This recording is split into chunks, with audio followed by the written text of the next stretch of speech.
Next up is our Cross Barrow 5-5.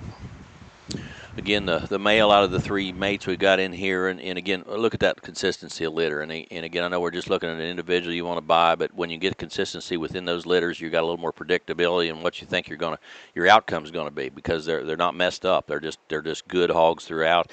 This bear here, I would stick that one on a sleeper list somewhere. There may be more as we come through the group, but that one, he's got a little skin condition day. Just be totally transparent. Don't worry about it. It'll go away. There's so many things you can use: chlorhexidine, peroxide, all kind of different things. It's just a little skin condition. It's very temporary. It could be mites from the shavings. It could be fly bites. It could be a little bit of anything. But just disregard that and take care of it as you get home. This one's got the right proportions and dimensions. A very stout skulled hog. I really like the dimension of jawline that one's got, and the stoutness coming directly at you. A very square chested hog with a very good kind of angles and set to his front end. He's excellent in his chest floor, excellent in his squareness of knee, and he's strong in his feet.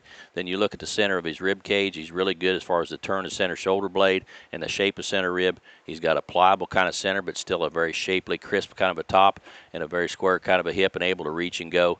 Again, fed right, taken care of right, shined on. That one's going to bite somebody pretty quick in this circuit throughout this summer and fall. That's 5-5 male.